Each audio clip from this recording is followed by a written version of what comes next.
নমস্কার। বিরতির পর আরও একবার আপনাদের প্রত্যেককে স্বাগত জানাই। এই মুহূর্তে যে বড় খবরটির দিকে নজর রাখবো, ভারত রত্ন সংঘ অর্থাৎ উষাবাজার ক্লাবের সম্পাদক দুর্গা প্রসন্ন হত্যা মামলার তদন্ত নিয়ে পুলিশকে কড়া নির্দেশ দিয়েছেন মুখ্যমন্ত্রী ডক্টর মানিক সাহা। ইতিমধ্যেই রাজ্য পুলিশের আইজি আইন শৃঙ্খলা, IG law and order Sumitra ধরকে ডেকে মুখ্যমন্ত্রী কড়া নির্দেশ দিয়ে দিয়েছেন। তদন্তের আরও গতি বাড়ানোর জন্য নির্দেশ দিয়েছেন মুখ্যমন্ত্রী। তিনি চান যে ঘটনার সুষ্ঠু তদন্ত হোক, যারা দোষী সে যেই হোক তাকে গ্রেপ্তার করে যেন জনসম্মুখে আনা হয়। শুক্রবার রাতে আইজির সঙ্গে দুর্গা প্রসন্ন হত্যার মামলার কেস হিস্ট্রি নিয়ে বিস্তারিত আলোচনা করেন মুখ্যমন্ত্রী। কোনোভাবেই যেন অভিযুক্তরা ছাড়া না পায় তা নিশ্চিত করার জন্য নির্দেশ দিয়েছেন মুখ্যমন্ত্রী। যে কোনো মূল্যে অভিযুক্তদের গ্রেপ্তার করে সকলের সামনে আনার জন্য নির্দেশ দিয়েছেন। এবং যেটা জানিয়ে রাখা ভালো, মুখ্যমন্ত্রী ডক্টর মানিক সাহা তিনি মুখ্যমন্ত্রী পদে বসার পর কোনো ধরনের এই ধরনের গ্যাংওয়ারে কোনো হত্যাকাণ্ডের ঘটনা কিন্তু ঘটেছিল না। এবং সুতরাং যেহেতু এটা ঘটনা ঘটেছে তাই তার সুষ্ঠু তদন্ত করা হোক, যেই দোষী হোক, যারা এর সঙ্গে যুক্ত হোক তাদেরকে যেন অতি সত্বর সকলের সামনে নিয়ে আসা হয়, দোষীদের যেন শাস্তি দেওয়া হয়। তার জন্য মুখ্যমন্ত্রী কিন্তু একেবারে বৈঠক করেছেন আইজি আইন শৃঙ্খলা সুমিত্র ধরের সঙ্গে।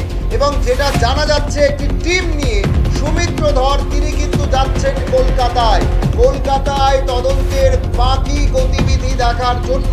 এবং যারা রয়েছেন পালিয়ে তারা কি এখন কলকাতায় রয়েছেন? যেহেতু সূত্র আমাদের বলছে আইজি ল অ্যান্ড অর্ডার তিনি কলকাতায় যেতে পারেন, ওনার সঙ্গে বিশাল টিম থাকবে এবং যারা দোষী তাদেরকে নিঃসন্দেহে তারা ধরে আনার চেষ্টা করবেন।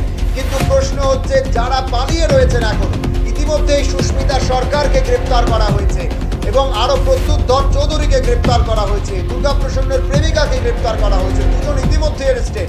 এবং বাকি যারা এখানে মূল অভিযুক্ত রাজু বর্মন, বিমান দাস এবং এখানে বলা বাহুল্য এই রাজু বর্মনরা কোনো না কোনোভাবে অমিত ঘোষের ছত্রছায়ায় ছিলেন। যে অমিত ঘোষ মাত্র জেল থেকে তিনি মুক্তি পেয়েছেন। একাধিক মামলা ছিল এই অমিত ঘোষের বিরুদ্ধে, একাধিক অভিযোগ ছিল এই অমিত ঘোষের বিরুদ্ধে। এই অমিত ঘোষই নাকি উষাবাজার এলাকাকে পুরো বিষিয়ে তুলেছে, এমনটাই অভিযোগ করছেন সাধারণ নাগরিকরা উষাবাজারে। এবং রাজু বর্মন, বিমান দাসরা মোটা অঙ্কের টাকার জন্য এই কাজগুলো করতেন। এবং সুস্মিতা সরকার যে প্রেমিকা দুর্গা প্রসন্নের, তাকে যখন গ্রেপ্তার করা হয়েছে তার বিষয়েও কিন্তু এখানে এক প্রকার বলা হয়েছে। এবং দুর্গা প্রসন্নকে এই জায়গা থেকে নিয়ে যাওয়ার ক্ষেত্রে এবং দুর্গা প্রসন্ন যেখানে গেছেন ঘটনাস্থলে, সমস্তটার ক্ষেত্রে কিন্তু যদি দেখা যায় সুস্মিতা সরকারের বিশেষ হাত রয়েছে। এবং রাজ্যের মুখ্যমন্ত্রী কিন্তু গোটা ঘটনার তদন্তের জন্য জোর নির্দেশ দিয়েছেন, কড়া নির্দেশ দিয়েছেন মুখ্যমন্ত্রী। যে কোনো মূল্যে যেন দোষীদের গ্রেপ্তার করা হয়, দোষীরা যেন কোনোভাবেই ছাড় না পায়, সেই দিকটা নজরে রাখার জন্য কিন্তু মুখ্যমন্ত্রী ইতিমধ্যে নির্দেশ দিয়েছেন। মুখ্যমন্ত্রী ডক্টর মানিক সাহা ইতিমধ্যে নির্দেশ দিয়েছেন। আরও একবার আপনাদের জানিয়ে রাখছি, এই মুহূর্তের বড় খবরের দিকে নজর রাখছি। ভারত রত্ন সংঘের সম্পাদক দুর্গা প্রসন্ন হত্যা মামলার তদন্ত নিয়ে পুলিশকে কড়া বার্তা দিয়েছেন মুখ্যমন্ত্রী ডক্টর মানিক সাহা।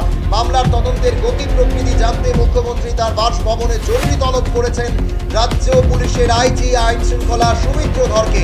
শুক্রবার রাতে আইজির সঙ্গে দুর্গা প্রসন্ন হত্যা মামলার কেস হিস্ট্রি নিয়ে বিস্তারিত আলোচনা করেন মুখ্যমন্ত্রী। কোনোভাবেই যেন অভিযুক্তরা ছাড়া না পায় তা নিশ্চিত করার নির্দেশ দিয়েছেন মুখ্যমন্ত্রী। যে কোনো মূল্যে যেন অভিযুক্তদের গ্রেপ্তার করা যায় তার নির্দেশ কিন্তু মুখ্যমন্ত্রী দিয়েছেন। আরও একবার আপনাদের জানিয়ে রাখছি, আইজি আইন শৃঙ্খলা সুমিত্র ধরের সঙ্গে মুখ্যমন্ত্রী রুদ্ধদ্বার বৈঠক। দুর্গা প্রসন্ন হত্যা মামলায় আইজি আইন শৃঙ্খলা সুমিত্র ধরের সঙ্গে মুখ্যমন্ত্রী রুদ্ধদ্বার বৈঠক। মুখ্যমন্ত্রী কড়া নির্দেশ দিয়েছেন পুলিশকে, রাজ্য পুলিশকে, যেন যারা দোষী তাদেরকে যেন অতি সত্বর গ্রেপ্তার করা হয়। মুখ্যমন্ত্রীর এই কড়া নির্দেশের পর এক প্রকার নড়ে চড়ে বসে গোটা পুলিশ দপ্তর। এবং এখানে এটাও বলা ভালো, কোনো একটি দিল্লি থেকে ফোন এসেছিল পুলিশের কাছে, যে ফোনের পর পুলিশ রীতিমতো ধীর গতিতে তদন্ত করছিল। মুখ্যমন্ত্রী নির্দেশ দিয়েছেন, যেই ফোন হোক, যেই ফোন করুক, কড়া নির্দেশ দিয়েছেন তিনি, তদন্ত চালিয়ে যেতে হবে, যারা দোষী তাদেরকে শাস্তি দিতে হবে, তাদেরকে অতি সত্বর গ্রেপ্তার করতে হবে। দুর্গা প্রসন্ন হত্যা মামলায় ইতিমধ্যেই আপনাদের জানিয়ে রাখছি দুজন কিন্তু গ্রেপ্তার হয়েছে। একজন প্রত্যুৎ ধর চৌধুরী যিনি ক্লাবের প্রাক্তন সভাপতি, এবং আরও একজন গ্রেপ্তার হয়েছেন দুর্গা প্রসন্নের অবৈধ প্রেমিকা সুস্মিতা সরকার।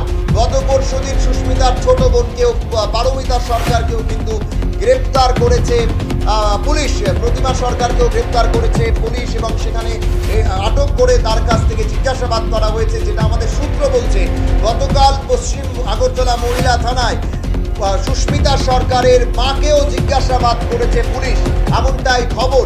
যেখানে এডিশনাল এসপি ছিলেন সদর শহরের, যিনি additional SP, SDPO NCC, SDPO সদর, তারা প্রত্যেকেই সেখানে ছিলেন এবং জোর জেরা করেছেন সুস্মিতার মাকে, সুস্মিতাকে। গতকাল রাতেও কিন্তু তাদেরকে পশ্চিম আগরতলা মহিলা থানায় জেরা করা হয়েছে। কিভাবে কি করা হয়েছে, কারা কারা ছিলেন, কারা কিভাবে এই গোটা ঘটনার স্ক্রিপ্ট রচনা হয়েছে তা নিয়ে। অর্থাৎ মুখ্যমন্ত্রীর নির্দেশের পর কিন্তু আরো গতি বেড়েছে দুর্গা প্রসন্ন হত্যা মামলায় যে তদন্ত চলছে। এখন এটাই দেখার যে দুর্গা প্রসন্ন হত্যা মামলার সঙ্গে যারা মূল অভিযুক্ত, অর্থাৎ রাজু বর্মন, বিমান দাস, আরো যারা অভিযুক্ত রয়েছে তাদেরকে পুলিশ জালে তুলতে সক্ষম। এখন সময় ছোট্ট একটি বিজ্ঞাপন।